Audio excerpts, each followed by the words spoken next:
If you are feeling stuck in life, which, let's be honest, happens to all of us, you might be tempted to make some big, drastic changes to get things moving. But before you go buy an ice bath and put it on your patio, can we chat for a moment?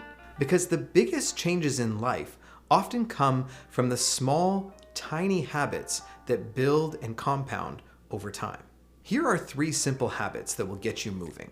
Start your day with a glass of water. Drinking a glass of water has a lot of benefits for you. It can increase your energy levels, boost your mental performance, stimulate your metabolism, but these aren't the real reasons why I want you to start your day with a glass of water. The biggest reason is that I want you to get a small win right away when you wake up. This may seem so minimal that it won't have any effect on your life at all, but I have found that starting my day with a small, achievable win creates momentum that I can carry into the rest of the day. Maybe pair a glass of water with some stretching or a couple of push-ups. Let that momentum continue to build.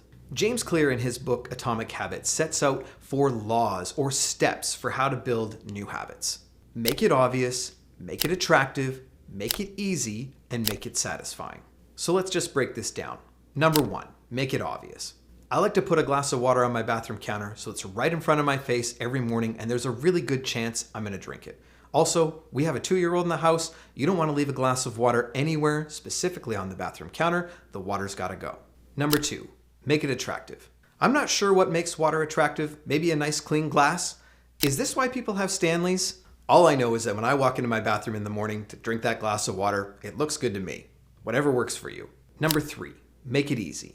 I like to get my glass of water ready the night before, put it on the bathroom counter, no going into the cold kitchen. All I have to do is pick it up and drink it. I want to set myself up for success. This is important. We're going to touch more on this in habit number 3. Number 4, make it satisfying. You're just going to have to trust me on this one. When you drink a glass of water first thing in the morning, it's very satisfying. It's probably the best tasting glass of water that I have all day. But the most satisfying part is that I start my day with a win. Hey, before we head to habit number 2, have you subscribed yet? I'm really excited about the momentum this channel is gaining. There's conversations happening in the comments. It's so great to meet everyone. Join me. It's going to be a really fun year. If you do subscribe, please leave me a comment, introduce yourself, say hi. Habit number 2, read 5 pages of a good book. I was taught from a very young age that 2 of the biggest influences in my life would be the people that I spend time with and the books that I read. Who you spend time with is incredibly important, but when we're talking about small, simple changes that you can make that will have a massive impact in your life, reading gives you a huge advantage. I know, you might not like to read. I actually hear that fairly often. Grab an audiobook. The goal here is to acquire wisdom. I know I said 5 pages, but the number is kind of irrelevant.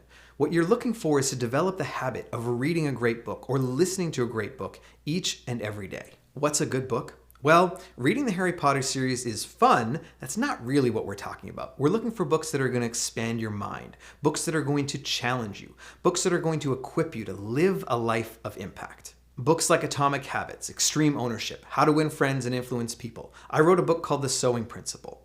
There are a lot of really good books available. So how are you going to incorporate this into your day?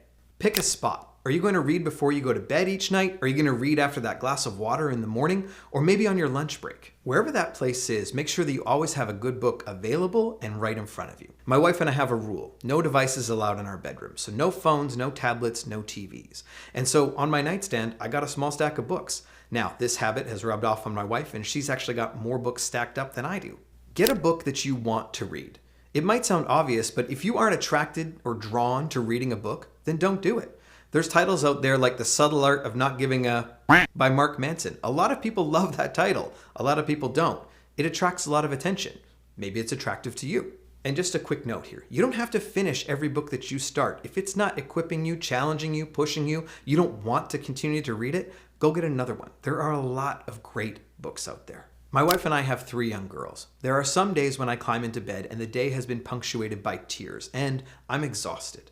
But the stack of books is right there. I can pick one up and read for 2 minutes or read a couple of pages, and that's a win. The most important thing is that you open up a book, you build that habit. Now you might miss a day. That's okay. Just never miss 2 days in a row. There is something incredibly satisfying when you are growing and learning something new. Is it going to be uncomfortable at times? Absolutely. Great books should push you, challenge you to grow, to develop. But the learnings are going to start to show up in your life, and it's going to be amazing. Keep reading. Habit number 3, plan ahead.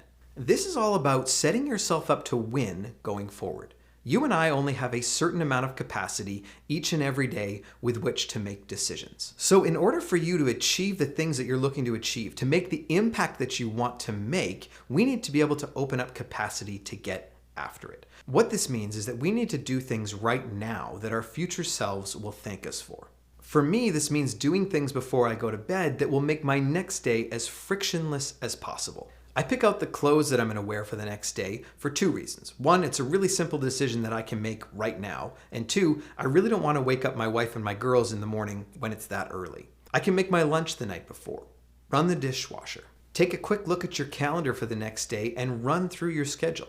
Do you have any meetings? Are you ready for them? Do you have gas in the car? Do you have time to get from A to B so that you can be on time as you move through your day?